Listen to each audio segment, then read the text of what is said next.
ನಾವು ಪೀಟರ್ ಚಿತ್ರತಂಡದಿಂದ ಇವತ್ತು ದಾವಣಗೆರೆಯಲ್ಲಿ ಮೋನಿಕಾ ಗಿಫ್ಟ್ ಶಾಪಲ್ಲಿ ಅನಿಲ್ ಕುಮಾರ್ ಸರ್ನ ಮೀಟ್ ಮಾಡಿದ್ದೀವಿ. ನಮಗೆ ಇವ್ರು ತುಂಬ ಸ್ಪೆಷಲ್ ಅಂತ ಅನ್ನಿಸ್ತಿದ್ದಾರೆ. ಇವರ ಒಂದು ಕಲೆಕ್ಷನ್ಸ್ ನೋಡಿರೋ ಸಿನಿಮಾ ಲಿಸ್ಟ್ ನೋಡ್ತಾ ಇದ್ದರೆ ಪ್ರಾಬಬ್ಲಿ ಸಿನಿಮಾದವರು ಕೂಡ ಇಷ್ಟು ನೆನ್ಪಿಟ್ಕೊಳ್ಳೋಕೆ ಸಾಧ್ಯ ಇಲ್ಲ. ಅಷ್ಟು ಚಂದವಾಗಿ ಅದನ್ನು ಕಲೆಕ್ಟ್ ಮಾಡಿಟ್ಕೊಂಡಿದ್ದಾರೆ ವಿತ್ ಟಿಕೆಟ್ ಆ್ಯಂಡ್ ಅವರ ಎಕ್ಸ್ಪೀರಿಯನ್ಸ್. ಅದನ್ನು ಇಷ್ಟು ವರ್ಷದಿಂದ ಇದನ್ನು ಮೇಂಟೈನ್ ಮಾಡ್ಕೊಂಡು ಬಂದಿದ್ದಾರೆ ಅಂತಂದರೆ ನಾವು ಇದರ ಒಂದು ಎಪಿಸೋಡೇ ಮಾಡಬೇಕು ಅಂತ ಅನ್ನಿಸ್ತಾರೆ. ಆಮೇಲೆ ಇವರ ಗಿಫ್ಟ್ ಶಾಪ್ ಅಷ್ಟೇ ಒಳ್ಳೆ ಗಿಫ್ಟ್ ಕೊಟ್ಟಿದ್ದಾರೆ ಅಂತ ಹೇಳಿದ್ರೆ ಎಲ್ಲರಿಗೂ ಬಂದಂಥ ಎಲ್ಲ ನಟ ನಟಿಯರಿಗೂ ಅಥವಾ ಯಾರೇ ಆಗಿದ್ರು ಇವರ ಗಿಫ್ಟ್ ಶಾಪಲ್ಲಿ ಒಂದು ವಿಸಿಟ್ ಹೋಗಲೇಬೇಕಂತ, ಯಾಕೆಂದರೆ ಲಕ್ಕಿ ಚಾರ್ಮ್ ಅಂತ ಹೇಳ್ತಾರೆ ಇವನ್ನ. ಸೊ ಹಾಗಾಗಿ ತುಂಬ ಖುಷಿ ಆಗ್ತಿದೆ ಇವರ ಶಾಪಿಗೆ ಬಂದು ಇವರ ಆಶೀರ್ವಾದ ಪಡ್ಕೊಂಡು. ಇವಾಗ ಇವ್ರನ್ನ ಪೀಟರ್ ಸಿನಿಮಾಗೆ ಇನ್ವೈಟ್ ಮಾಡ್ತಾ ಇದ್ದೀವಿ ನಾವು. ಸರ್ ನೋಡಿ ಎಕ್ಸ್ಪೀರಿಯನ್ಸ್ ಮಾಡಿ ಹೇಳಬೇಕು. ನಥಿಂಗ್ ಸ್ಪೆಷಲ್ ಅಂತ ನೀವು ಬರ್ತಿದ್ದೀರಲ್ಲ, ಅದೊಂದು ಹೊಸ ಎಕ್ಸ್ಪೀರಿಯನ್ಸ್ ಕೊಡೋಣ ಅಂತ ನಾವು ಒಂದು ಸ್ಪೆಷಾಲಿಟಿ ನಮ್ಮ ಮೂವಿ ಬಗ್ಗೆ ನೀವು ಬರೀಲೇಬೇಕು ಸರ್.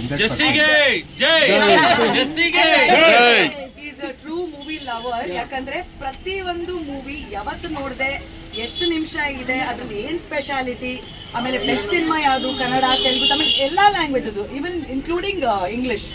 ಸೊ ಮೀಟ್ ಮಾಡಿದ್ದು ತುಂಬಾನೇ ಖುಷಿ ಆಯ್ತು ನಮ್ಗೆಲ್ಲರಿಗೂ, ಇಡೀ ತಂಡಕ್ಕೆ. So thank you so much. ದಾವಣಗೆರೆಗೆ ಇಂಥ ಒಂದು ಜಮ್ಮು ಪರ್ಸನ್ ಇದ್ದಾರೆ ಅಂತಂದ್ರೆ ನಮ್ಗೆ ತುಂಬಾ ಖುಷಿ ಇದೆ. ಅದಕ್ಕೆ ಸಿನಿಮಾ ನೋಡೋಕೆ ಬಂದು ಇವ್ರನ್ನ ಮೀಟ್ ಮಾಡಿ ಇನ್ನೂ ಖುಷಿ